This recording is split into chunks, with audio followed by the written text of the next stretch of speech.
The name is on the tip of my tongue. 3. The winner for March KM Tools $50 gift card is none other than...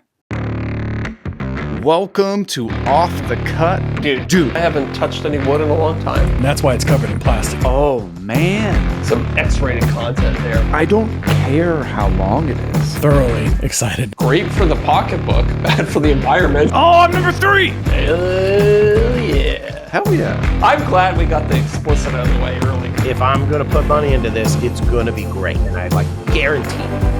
Don't forget to spend your Urkel bucks. That was super easy. Get it? Whew. Welcome to Off the Cut, episode 206 for Tuesday, March 3rd, 2026. And we have a special announcement tonight. We do? Yeah, this podcast is sponsored by... KMTools.com, baby. Yeah. The premier place to buy your high-quality woodworking tools, because every single thing on KMTools.com is made by the Woodworking Avengers. New branding. Mm-hmm. What do you think? Do you think I can sell John? I mean, he didn't really... I haven't seen any official marketing where he says if it's in our shop, it's in our shop. But I think the Woodworking Avengers thing could potentially have a little bit of traction. I'm in for it. I put money behind it. Okay. All right. Well, then I'm going to keep going with it because every single tool on KMTools.com is either designed by Jonathan and his team, or it's stuff that they actually use in their own workshops, which means it's all high quality stuff. It's not a bunch of cheap junk that they get the best possible margins on. It's high quality vetted stuff. How many times did I say high quality? It's too many. That's a high quality sales pitch right there. You know what else is high quality? The fact that he gives us $50 to give away to one lucky patron every single month. That's this week, isn't it? It is this week. Oh, it is the first episode of the month. Oh, and you know what else I forgot? What else is high quality? The Katz Moses Woodworkers with Disabilities Fund. Yeah. Oh, yeah. A portion of every single sale on KMTools.com goes to support it, and it puts tools in the hands of people who need it. Pretty cool stuff. All right, so. Give it away now. Katz Moses, a $50 gift card. Perfect timing. Word to your mother. I wish the live stream was a little bit more live so we could have the live audience tell us how many times you should refresh the Excel spreadsheet that generates the winner. But if I ask, it's going to take like 10 minutes for somebody to respond. So I'm going to say, what's today? Today's the 3rd, 3 times. All right. 1. Oh, first one, not a winner. Mm-hmm. Leo. Sorry, Leo. All right. 2. Tease. Tim Bulger. Sorry, Bulger? Tim. New patron, right? Didn't Tim sign up recently? No. Oh, am I crazy? No. Tim won not long. I think 2 months. Maybe that's why the name sounded familiar. The name is on the tip of my tongue. 3. The winner for March KM Tools $50 gift card is none other than... Oh, he won last time. Uh-oh. Andrew won again. All right, $100 at KMTools.com. Hell yeah. Listen, I'm not going to take the money away from the guy. What's the expression is random events segregate non-randomly? That's why, sometimes you're flipping a coin and you get heads 3 times in a row. Yeah. So, hey, Andrew, you won another $50 that KM Tools. I mean, I can't make this up. Yeah. I downloaded. I basically get it. I get the whole list of patrons, download into a spreadsheet. I've got a random number generator. It assigns everybody a different number. I refresh the spreadsheet every time you refresh it. The more explaining you do, the more I think you rig this. Well, if I was going to rig it, don't you think I would always give it to only the top tier patrons? True. You know? Like my wife is the winner for the 6 months in a row. Yeah. Sarek Ensley won. Not Eric Spenceley won again. Jarek Dennings. Yeah. So Andrew, keep a lookout, man. We're gonna hook you up with another $50, I guess. So yeah. And make sure you send Erica's cut for rigging everything. That's right. I take 50%. If not, watch out, your knees and shins are going to be busted soon. So, yeah, well, anyway, if you want to talk about giveaways, well, I wish I could tell you our buddy Bill Burkle over at WTB Woodworking was running another giveaway, but he's not right now, but he will be. A little birdie has told me he's gearing up for something big, folks. So keep your eyes on WTBwoodworking.com/giveaway. And we'll let you know when the next one comes up. But, you know, not that I don't appreciate Jonathan, how he gives us $50 every single month to give away. That's very cool. But if you were going to rig, if you were looking for a giveaway to rig, the one at WTB, you could make some money rigging that one. Oh, yeah. The last one was like $1,000 worth of stuff. And if he's got something bigger than that coming, that's real money. It's like those people who rig the state lottery for their family. Or the election. Or the election. Well, okay, hold on, careful. We're not going there. Yeah. We're not going there. One other thing. So how would you rig? Anyway, we'll get back to rigging. How would you rig an election? Well, first you buy the voting machines. So, I mean, you're not right at WTBwoodworking.com/giveaway. If you found a way to rig his giveaway, you could come out with hundreds of dollars worth of prizes. But Bill, although he regrets not having a giveaway this month, he does want to let you know that Total Boat just signed on to be a vendor at WTB Woodworking, as well as Raycon Power Tools. So, growing list of incredible stuff online. I'm on the brand page right now on the website. And I remember when we first started working with Bill, the list was a lot shorter. You got to scroll down the page now to get to the bottom here. He's going to have I don't know how he manages to inventory all this stuff. It's frankly very impressive. It's like he's running a store. Yeah, true. A big one at that. I could tell you what, he's definitely got more of a selection than any woodworking stores around me. Yeah. That's for damn sure. Yep, 100%. Hey, check out Bill, our buddy Bill Burkle's store at WTBwoodworking.com, or if you're in the Huntingdon Valley, PA area, hit him up at 390 Pike Road. Stop in for hot dogs, pizza, popcorn. I don't know if he has that, but he should. He probably does. Seems like a good guy. And if he doesn't, he knows where you can get it nearby. Oh, Guaranteed. Yeah. Guaranteed. Hey, before we get into the show, first off, huge thank to our sponsors, as always, but we also want to thank our patrons. And specifically, a new patron we've got this week. Greg, I'm going to go with McEwen, yeah. McEwen, yeah. You like that? You like that? It sounded right. So a huge shout out to Greg. Greg has joined our exclusive community that unlocks the bonus, the after show that we do every single episode, which is effectively just a whole nother podcast. Yeah. So if you want to join that list, head over to patreon.com/offthecutpodcast and sign up. And if not, that's cool too. Yeah. All good. You can just tune in next week because we'll have a fresh episode ready to go for you. Oh, yeah. So getting back to what we were saying, how would one rig a giveaway or something? A giveaway? Well, you'd have to hack the mainframe and change everybody's entry to just be your name, I think. Yeah, I feel like that'd be really hard, though. Because, you would have to figure out how they're collecting the names in the first half. I think it comes down to accountability. You'd have to go deep undercover, or you could, and truth be told, most people think hacking is like you're staring at a computer terminal and you're just typing code at 1,000,000 miles an hour. Really, most hacking is just like calling a place, pretending to be somebody else, and getting them to give you the admin password. What if Dadu, because he's your web developer, helped you with your website? That's true. What if he's been playing this long con?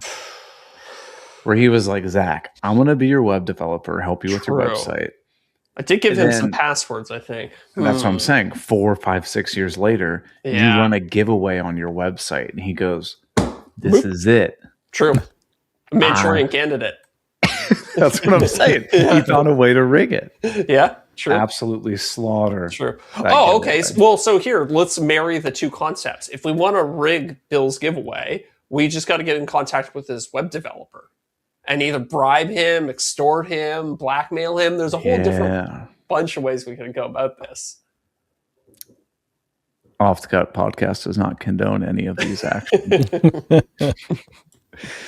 Well, anyway, rigging elections and giveaways aside, what have you guys been up to? I got one more bite of soup I gotta finish. So somebody tell me what they've been doing.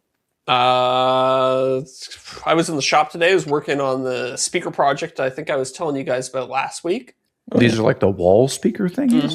Here, I'll show you. Actually have them right behind me here. So, very boring looking. Looks like a medical tray. Looks like, well, it's just, what it is a flat. piece of rigid insulation or XPS foam, and it's painted the same color as my wall. So the idea is that, you mount it on the wall here. I don't really have a good spot to show, but it'll essentially just blend in and look like nothing. But then on the back side, it's got a little driver. Yeah, you have a driver. So this whole panel is essentially like the cone of a normal speaker. And how is the range, if I'm using the correct term? Am I using the right term? You mean like the range of frequencies that it can do? So it's that's actually a good question. It's probably a little bit high. It's more focused in the highs and the mids. Like a tweeter? Not as much as a tweeter, but it doesn't have as much down-low reach as a normal speaker would.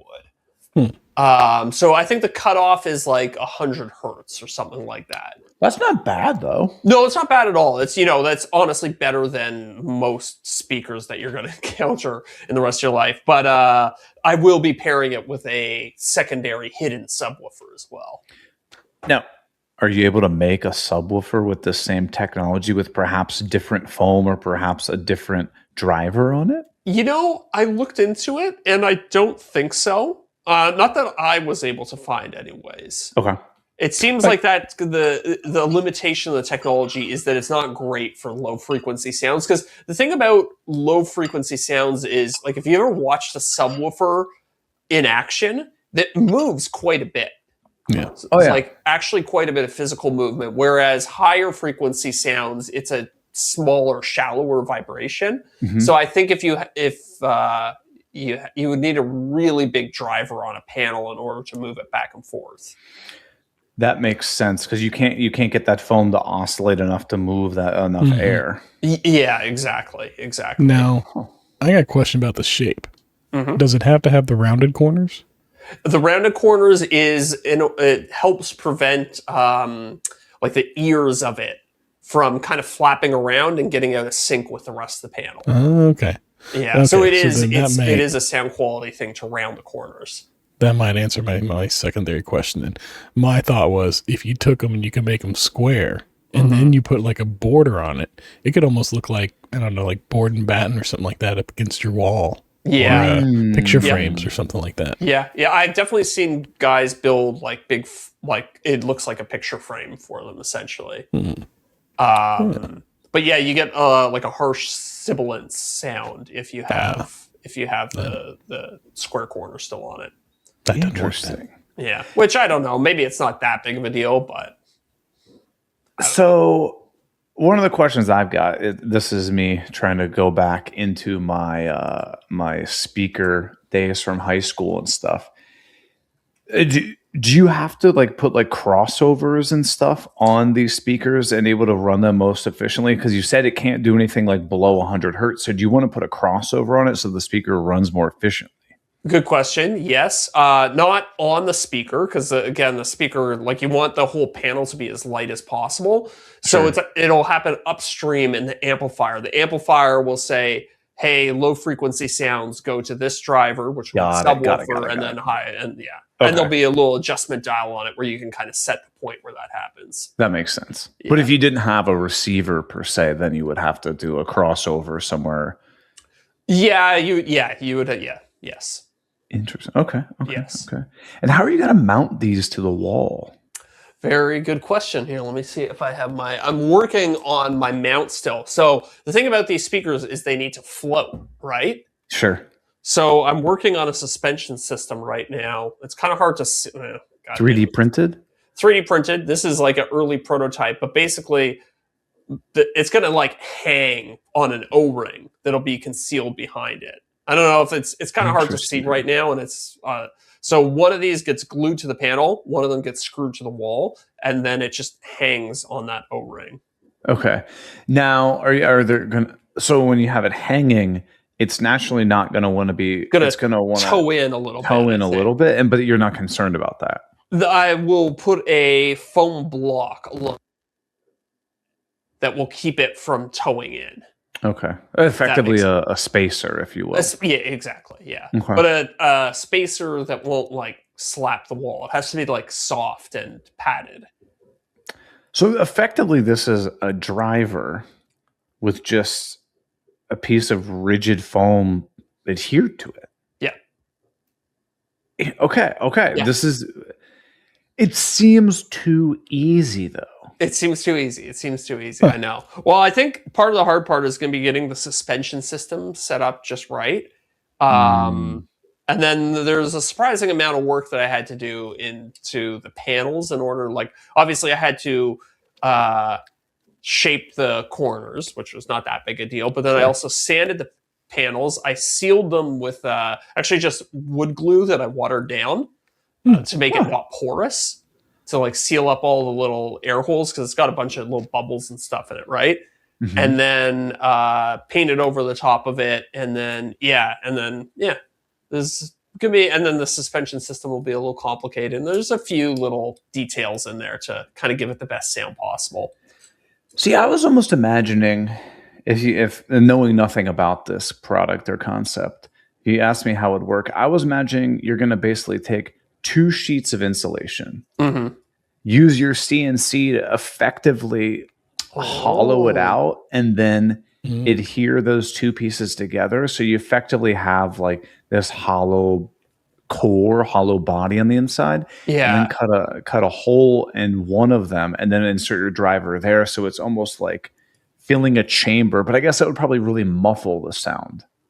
Yeah. Well, the way this, like, it's, you want the panel to move, right? Like that is the panel moving back and forth is pushing the air and generating the sound waves. Okay. So you want the front of it to be as unobstructed as possible, like direct channel to the person. Sure. Yeah. That makes sense. So have you experimented with the concave and convex, or is it all just flat? I should be as flat as possible. My panels are a little concave right now. So I'm going to see if I can heat them up and get them to lay flat a little bit. How does that affect the sound if it's concave or convex? I don't know. It's a good question. We'll find out. See, now I'm curious if you can take a panel, like, so is it 1 inch thick rigid foam? Half inch, actually. Half inch. Okay. Half inch, which by the way is actually 5/8, annoyingly. Really? Yeah. I don't know why. Okay. So I'm thinking, like, let's say you had a 1 inch thick panel, put it on a CNC, carved it out so it's almost like a reverse pyramid or like a bowl shape, if you will. And would that concentrate the sound in more of a directional sense? I don't know. Yeah, that's a good question. But I think you're trying to get back to like the cone shape of a normal speaker, right? And that's what you're trying to get away from. Yeah, well, kind of, yeah. Is the idea, the concept here, like I created an invisible speaker or something? Kind of. I want something that's going to be like out of the way. So it's going to be flat on the wall. So it's not taking up nearly as much, shelf 12-inch space. Depth. Yeah, exactly. Like the speakers I have now are like 12 inches tall, 8 inches wide, and 12 inches deep. So they take up a lot of space in my desk. Whereas this is going to just be flat on the wall, and it'll sit off the wall like an inch maybe. Okay.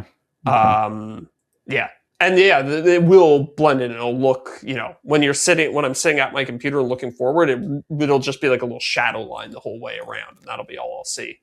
In theory, could you print like artwork on these and basically have just like hanging art? Yeah. That's sick. Yes. One thing I thought about was you can like stretch fabric over them. So that's an option as well. But again, I wanted to go for the really minimal look, so that's why I painted them into the wall. But yeah, you could definitely do You can do any artwork on it if you wanted. And I don't know this. Do you think over many years the vibrations and stuff are going to cause the paint to crack? Yeah, that's a good question. I don't know. We'll find out. I tried to use like the part of the reason that I use wood glue as to fill the holes too is because it's like a good primer. Yeah. So and paint is a little bit flexible, so I'm hoping not, but maybe. Are you a Benjamin Moore guy? I went bare with this one because I had a bunch of bare left over from a sponsorship I did with them. What color was it? Chantilly lace, which is like what I painted my house with. Yeah, that's a standard white color. Oh yeah, right. Yeah, I remember we talked about this. That's like the standard white color right now. You got to do it. You got to do it. Very That's modern. Sick.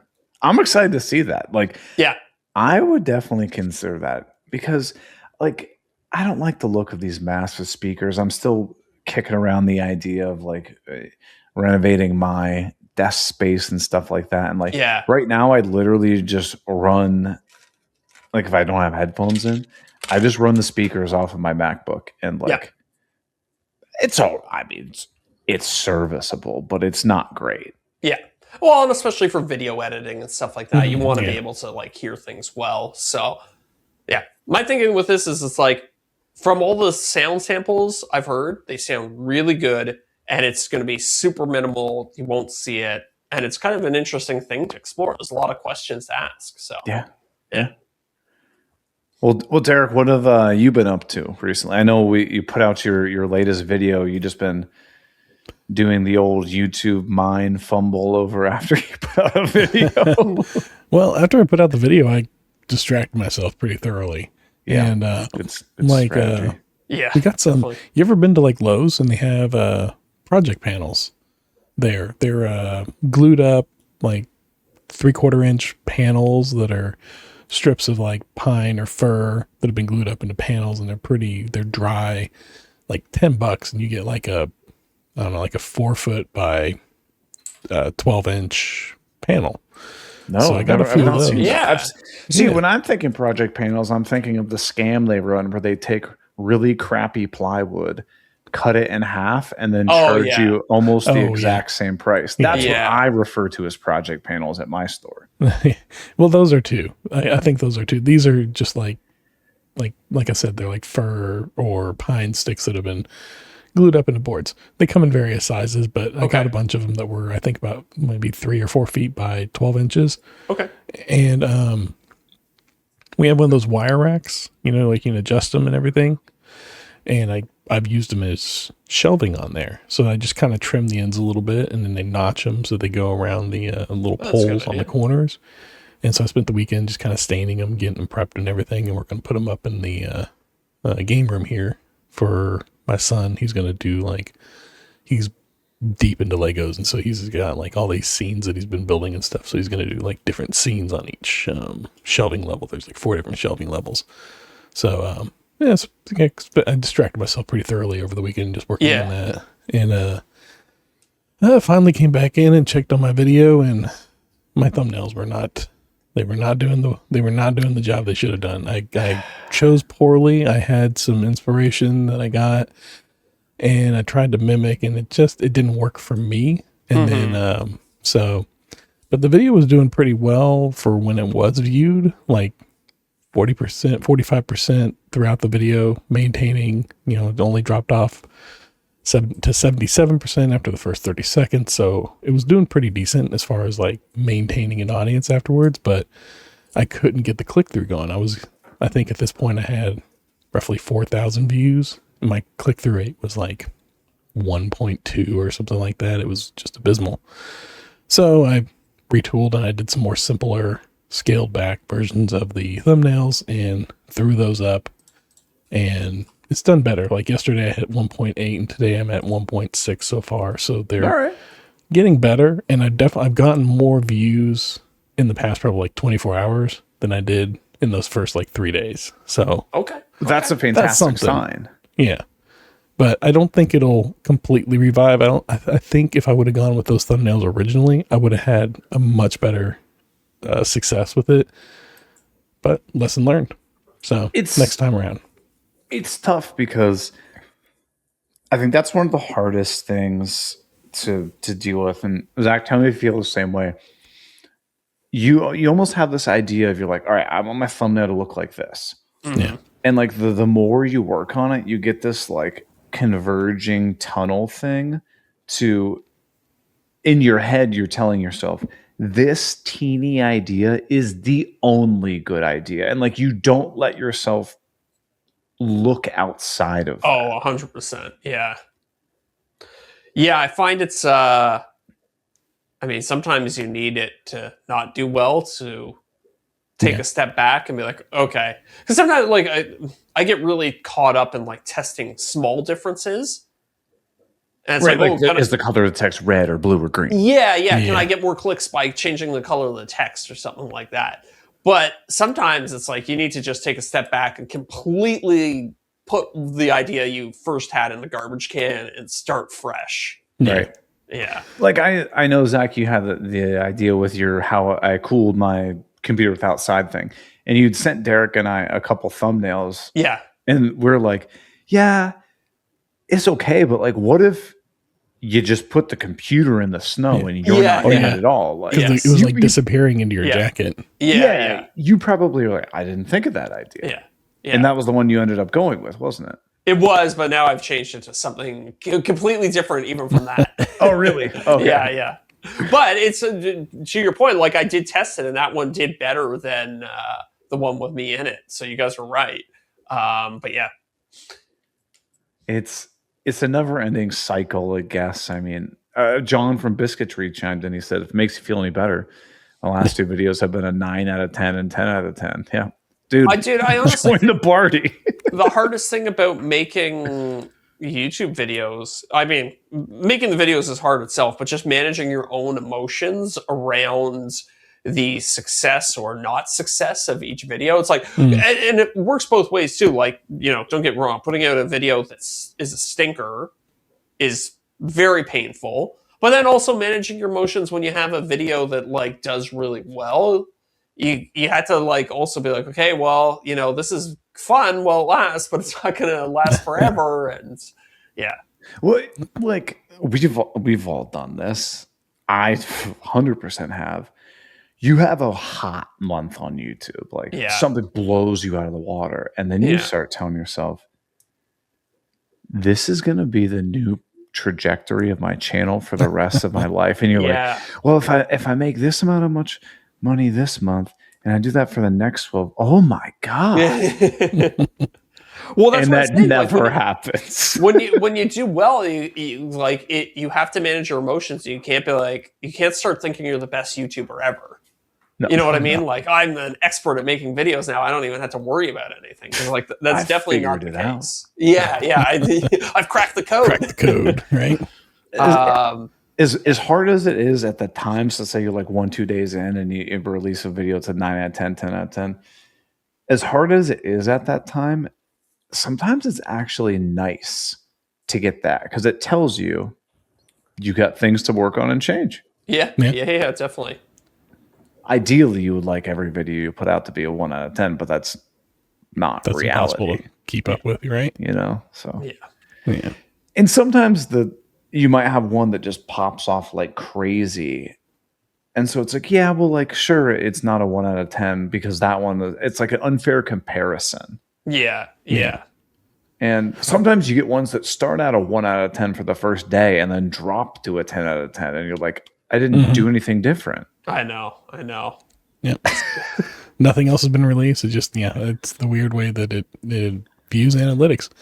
And the other thing that kind of annoyed me is I use the YouTube A/B testing for my thumbnails and stuff. Did all 3 of them, threw it out there. And then whenever I came back and I started looking at, my data, why it's going down, I couldn't get any data on how well those thumbnails did. Like it wouldn't give me anything on them as far as like where it ran them or how often it ran. Nothing, no data at all. No. And it was going to run it for 14 days. Yep. So I was like, cancel and we'll start another one and we'll just do it again. Yeah. But like I hate how long that takes. I wish they would maybe shrink it down or give you the option to go for like a set number of days. I think Yes. they're going after a statistically significant amount of impressions. Yeah, Yeah. I get that. Again, testing is like so much harder when you're a smaller got channel smaller first starting pool, out yeah. because you don't have as much data to work off of, right? Yeah. But Yeah. Something's better than nothing, I suppose. For sure, for sure. And I mean, that's why they want 14 days, right? It's like so you can actually get a real Yeah. number, a real metric. But in all seriousness, everybody listening, go to YouTube, Pecan Tree Designs, Sure. check out Yes. Deric's latest video. Dude, it is like I remember I was at the gym. I was like a minute in. I was like, oh, I'm at the treadmill. I was like, I'm gonna watch this. I texted Deric like a minute in. I'm like, dude, like this, you nailed the intro. Like, Yeah. once I started, it just was going, Yeah. and then it was over. I was like, I didn't even realize it was like a 15, 20-minute video. Like, it flowed so well, and there's such a monumental shift from previous videos you put out. Like, it feels like a completely different channel. Yeah, well, thank you. That's It was kind of what I'm really going for. good. It looked a lot better too. I don't know. You've been using, no, same thing. yeah. Maybe it's just less action cam shots and more using your Canon, or There was a lot of action cam shots in there. Okay. Yeah. Different But lighting. it was the Canon too. But Yeah. I guess the lighting in the shop. Like I did install like right probably a few steps into this project. I don't know. I guess like 2 minutes into the video probably. I had gotten a sponsorship deal on Shorts for a lighting company, and they sent me out a bunch of lights that I installed up in the nice. shop. And It made a difference. Yeah, I guess that made a difference too, because those came into play later on, for sure. Had you noticed since you were recording that like your ISO setting on your camera was lower than it had been, or do you usually run it in like auto ISO? Normally I was okay. In the beginning, I would manually dial it all in, but then I started going on this one, and probably the last couple, I started going full auto on everything, Yeah. and just let the camera make all the calls, because Yeah. it's these things are pretty smart. I don't need to go in there and Yeah. fine Especially tune these it. days. Yeah. So I just kind of let the camera do all the work. That makes it, dude. Whatever you're doing, it Right. looks like Zach said. It was a huge shift. I thought you got all like a new camera. No, it's just all the same one I've had. Yeah. Well, I guess it's a newer. It's a few years old still, but it's newer. Yeah. Well, you have the EOS R, right? Or Yeah, I got the R and I got an R5, so R5. it kind of bounces between the two, but it's the same thing basically. yeah. But yeah. Yeah. And then So I got the Insta 360 Go for all my action, like tight action Okay, shots and stuff like that. interesting. Which that thing looks way better than like the GoPro I was using before, for sure. Huh? Because I had one for a while and I didn't like the look of it. Huh. But yeah, I had to go. I don't know. Go 3S or something like that. I think that's the one I got. Yeah. Huh. I switched over to the DJI one. There's something about the look of it that I didn't yes. much care for. But it looked good in your footage, so maybe I was just using it wrong. Yeah. Most of the shots I use it on, like the garage is wide open and it's just like bright daylight flooding in. So it looks pretty, like it's kind of hard to screw it up then. That's fair. So with this latest video under your belt, do you feel more inspired to make the next one? Do you have like... I've already got the other one going. Yeah. Nice. I've got it's the continuation of this one. Like I have a second part to this one, sort of. They wanted like another thing built, and I just didn't have room to do all 5 of them together. So once I got these 4 units out, I was able to do the next one. And so I'm going to break that off into its own little video. It'll probably be a little shorter because it's a smaller project. But then, like I said, that's already shot. So I'll wrap that up, and then I'll get on to doing a lot more planned out of a video. Right. Where I've got scripting going right now on that one, and I've got I'm planning out what shots I'm going to make, and it's a pretty easy build, so it should be pretty easy to plan ahead, like what shots I want to do and everything. Nice. I'm just trying to find the interest, like what's going to be interesting about it right now. What's the hook? What's the angle? The hook. Yeah. Well, so for right now, it's I've got the script going, and I'm opening it up with. I'll be in the shop, and I'll talk a little, like just a couple lines about like what the video is going to be about. Like I'm making this this new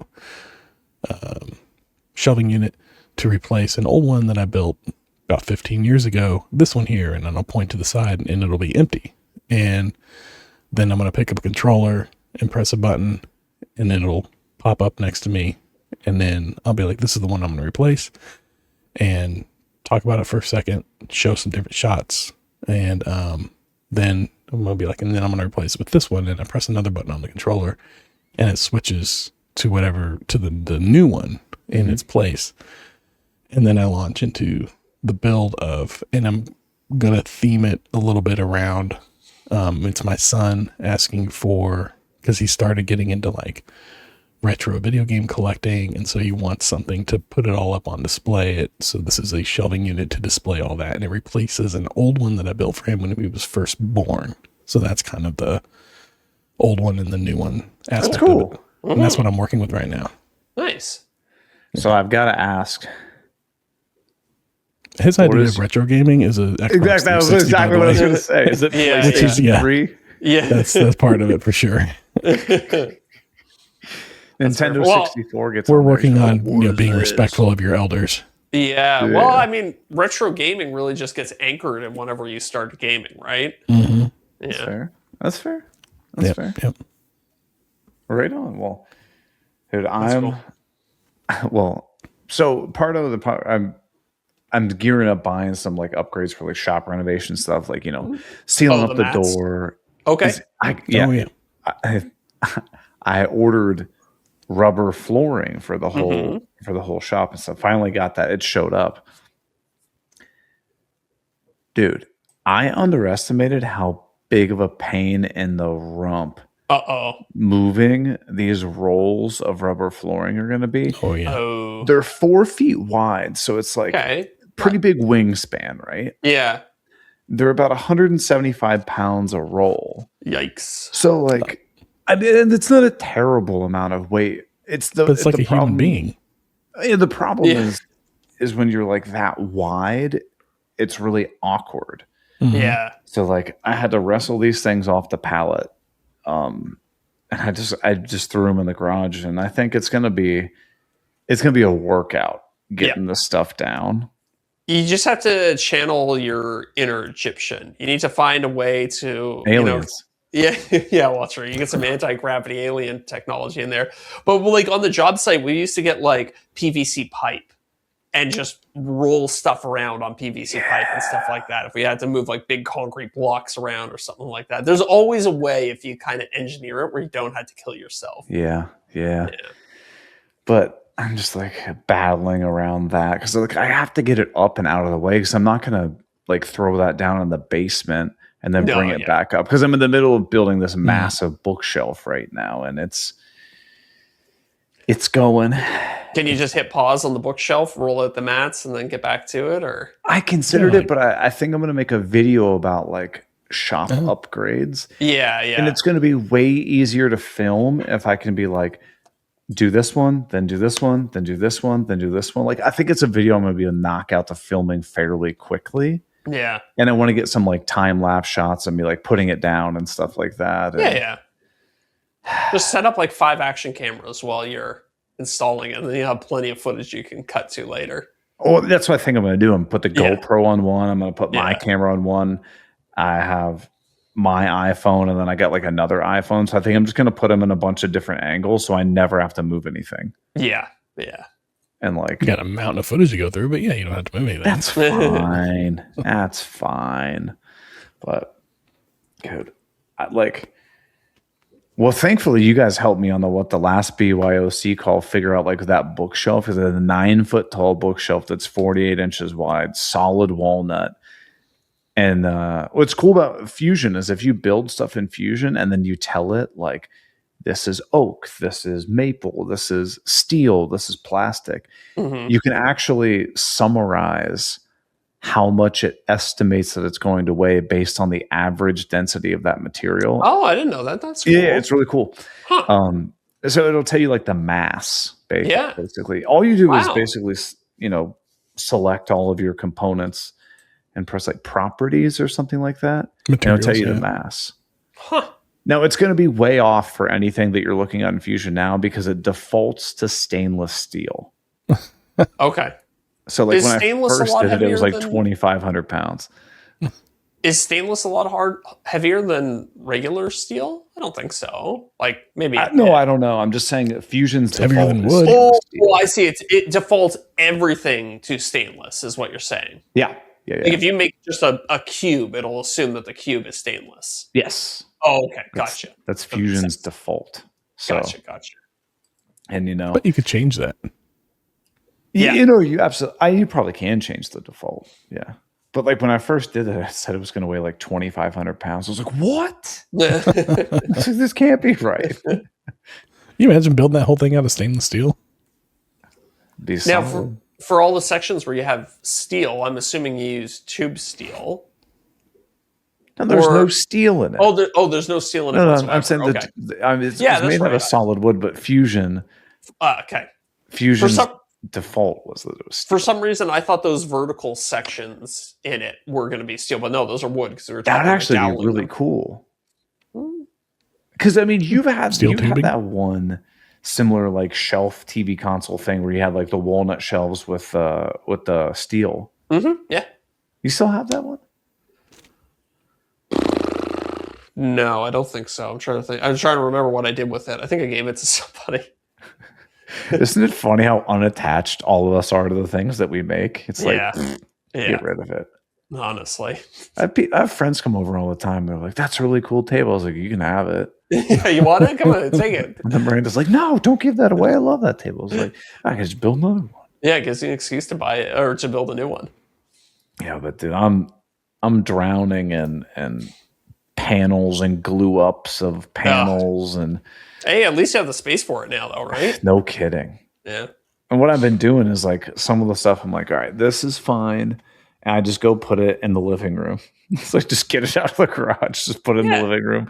Because in the video, you got to make it seem like you built the stuff in the same sequence that the video was happening. I know.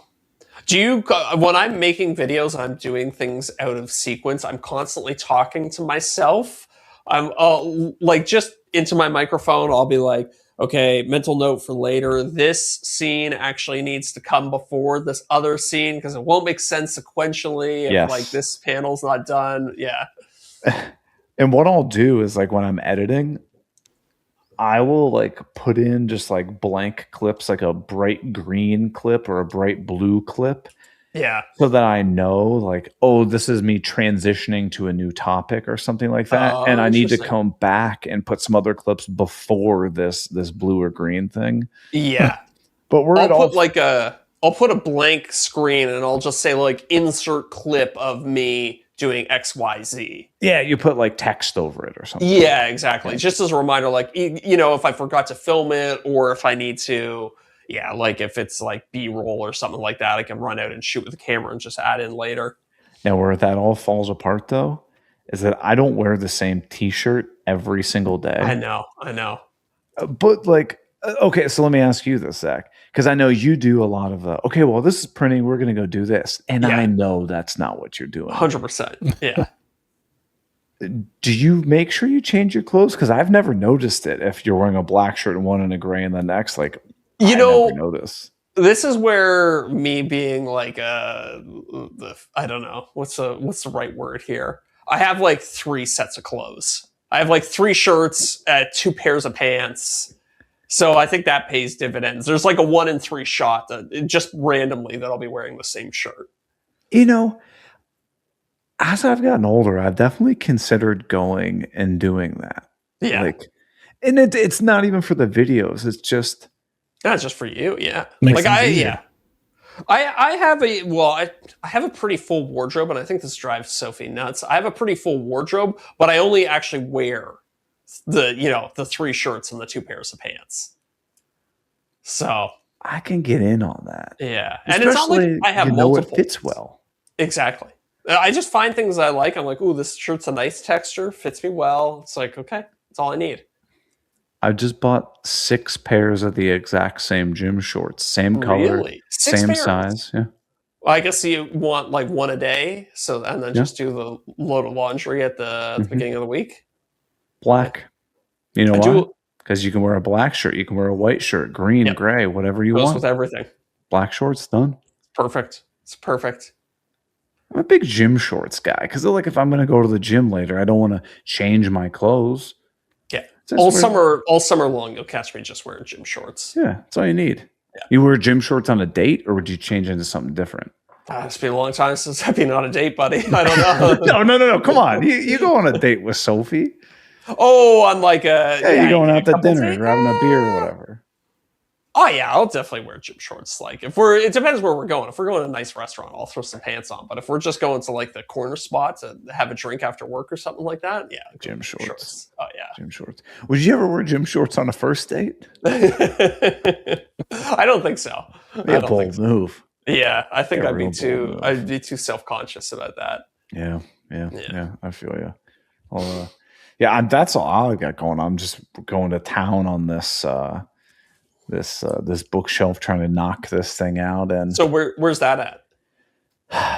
as far as like progress wise, Yeah, you got the main carcass done, like the box of it done. I'm gonna put the main carcass box together.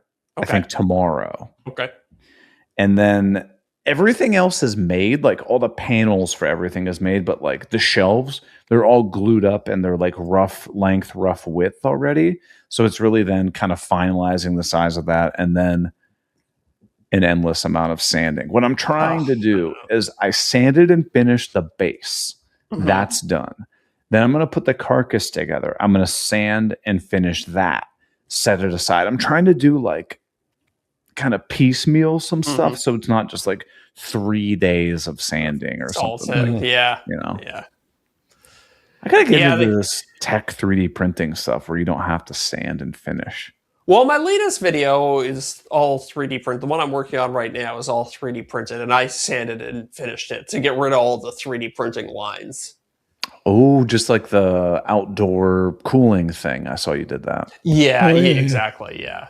I did the very similar process. So I'm getting more into like, okay, like you can just run the 3D printed case, but if it's something that's going to be like out and seen, then generally I'll take the time to sand through it. But the problem I'm running into now is like I found a method that works really well. Automotive filler stuff, right? The automotive Mondo. filler primer, yeah, it's like a spray paint you can spray on that's got more body to it than a normal spray paint, and then you just sand it after. It takes like 2 or 3 coats, but then it looks like plastic you get on a normal. You hit it with plastic like 320. You hit it with like 1,000 grit. What do you hit it with? So usually I do 80 grit before to knock really down the rough it up. Really rough it up, good for adhesion. Then I'll spray it on, and I'll do like 180, and then usually just 180 the whole way through. Maybe I'll switch to 220 for the last one. Okay. Yeah, it's pretty easy to sand, I would say. Okay. So you don't need to go crazy hard on it. It's not like wall paint where it cures over drywall and it's a pain to sand. No, it's meant to be sandable. So Almost like a Bondo. yeah, exactly. Do y'all have the same problem I have whenever you're sanding and then you come back in the house and you go and you shower and you just still feel like you got that grittiness on you? You just can't wash it all off completely. It's like going to the beach and you get sand on your feet and just can't get rid of it. Huh? I feel like that whenever I sand, like for like the rest of the day, I just can't, like, I feel like a little gritty. Depends what I'm sanding. If I'm sanding walnut or something that's got some like oil to it, then yes, definitely. Yeah. Because I'm never sanding plastic. Yeah. Like today I was sanding those panels and I had the Foam stuff. the foam dust on me, and That's sticks, terrible. Yeah. that sticks like a mother effer. What's So electrostatic? as soon as I got in the house, I just stripped out of everything I was wearing, put that in the laundry, and then went and showered. I feel pretty good now. It comes off pretty good with water. Now, Deric, the sensation that you're referring to, is it more so that like your hands just feel very dry? Ooh, good question. No, Yeah. it's like I just feel like I don't know how to describe it really. I mean, it just feels like I've still got like the fine dust on me. Like I can't get change my clothes. Old Yeah. ones go in the hamper. shower, shampoo, the whole nine, get out, fresh clothes, but it still feels like, just like ever so slightly, like whenever you go to the beach and like for like a day or two afterwards, you still feel like there's a little grittiness somewhere here and there. Yeah. And it's kind of like that. Like, I just feel like that little bit of like fine dust is on me still. I'll kind of feel that if, let's say I'm doing like some hand sanding, I'll feel it. But if like I've got my sander hooked up to the vacuum, I don't feel that. Sometimes my hands will just feel dry, but it's definitely not like my arms or like my whole body feels like I feel it dusty. mostly in my face.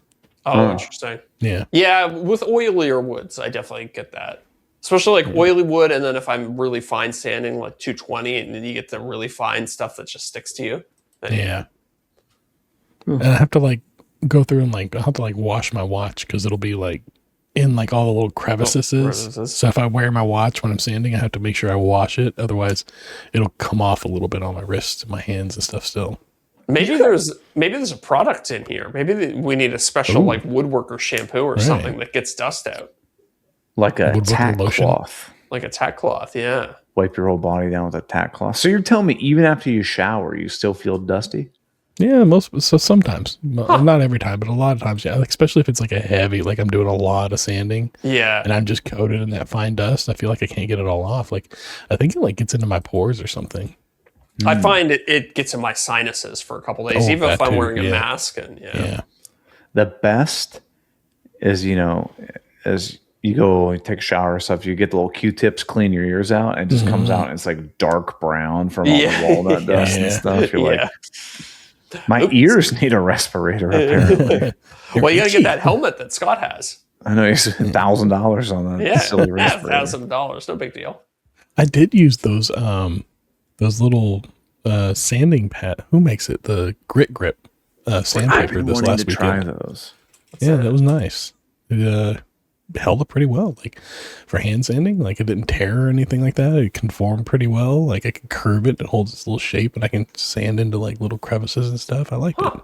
I'm searching Grit Grip, and I'm just getting a bunch of pictures of guns because apparently there's a Grip sandpaper. Grit Grips, I think, is the gun thing. Yeah. I'm sorry, the pew pew. I don't think we can say gun. Can you? No, let's say gun. I hate when people. Every time I see like a TikTok video or something like that, and like they unalived him with the pew pew. I'm like, shut up! Like what? What do they think? They're going to get 4-year-olds? I think they think they think they're going to get. But nobody. You don't get demonetized just for saying the word gun. Watch gun, gun, gun, gun, gun. Hold on. Do we have Deric in post? Can we put one of these like boop?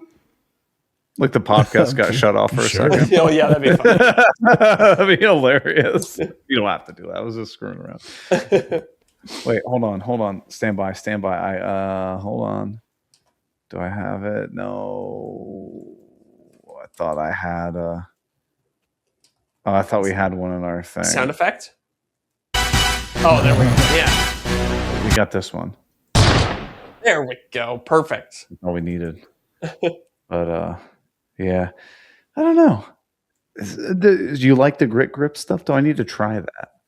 What's special about it? I'm looking at it. It just looks like kind of normal sandpaper to me. It's double-sided, so there's sandpaper on both sides. It's flexible. Okay. It doesn't it doesn't tear. Like whenever you have like a sheet of sandpaper and you go to sand on something and it hits the corners and it snags and it tears up, it doesn't do that. It's pretty durable.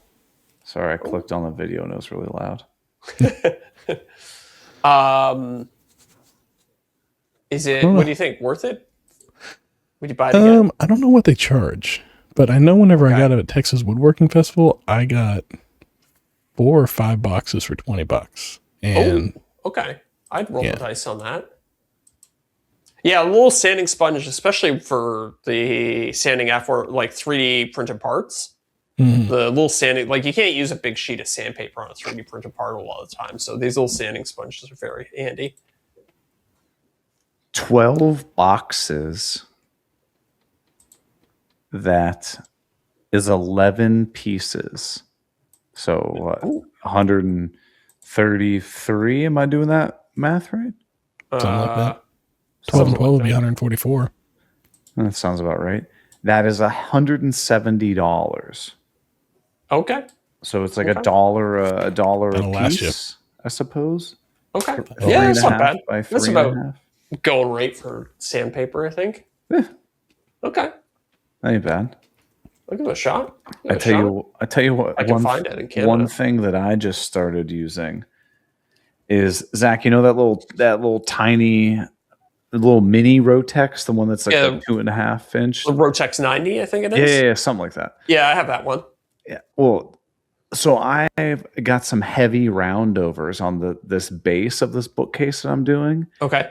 and I'm like, I don't want to sand all of this by hand. Mm-hmm. So I was like, I looked at that RO90, and it's got like the super thick foam pad on it. Oh, yeah. I just slapped a piece of sandpaper on there. I was like, this is a damn dream. Sand little stuff. It's true. It is. Does Festool have that linear sander? It kind of looks like a jigsaw, if I remember correctly.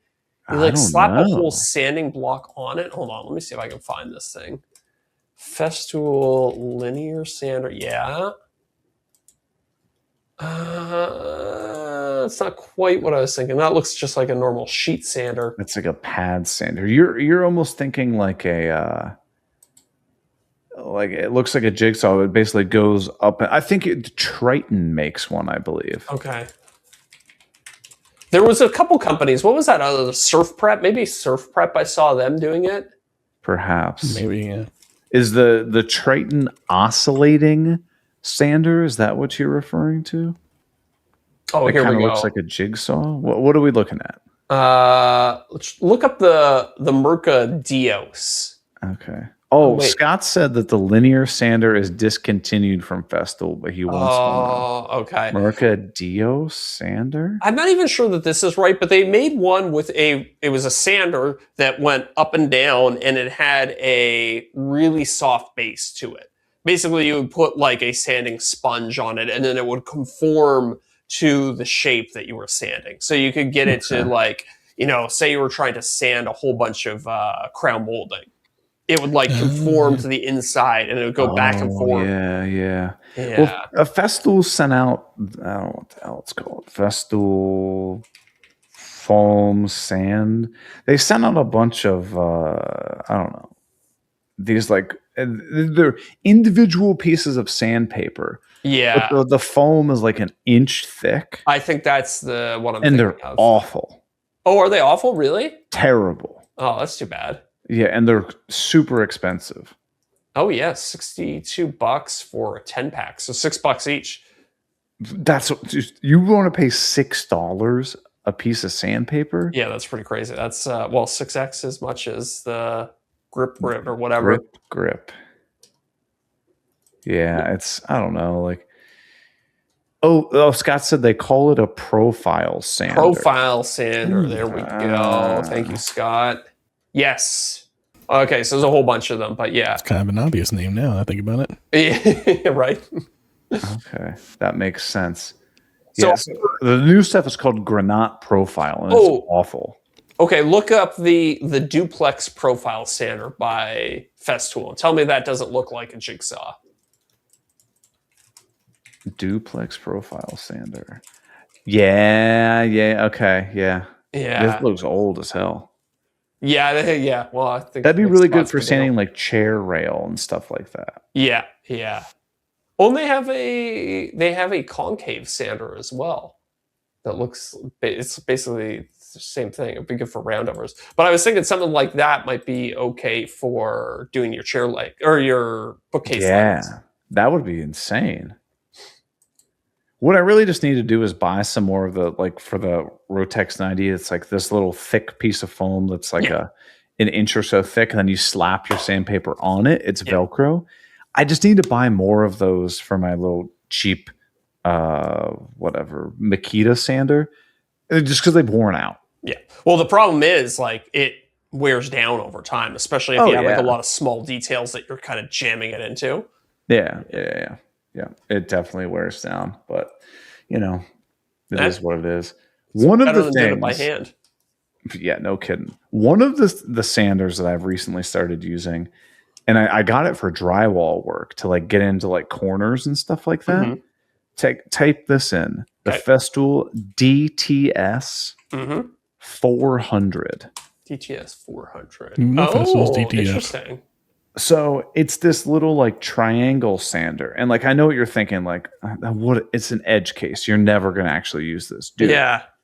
I use it all the time. Like if I've got like something that's like an inch or two wide, I don't want to balance the spinning orbital Sure. sander on it. Yes. Dude, this thing, perfect, dream to use. Why is it that the spinning sander will hack up your hand, but one of these ones won't? It just vibrates. I don't know. Yeah. Something about the vibration is much safer than the actual spinning. I don't know. It's these sanders that are like you absolutely do not need it, but boy, I it is mean, nice to have. Like think of a drum sander, right? yeah. Well, You a don't drum need sander.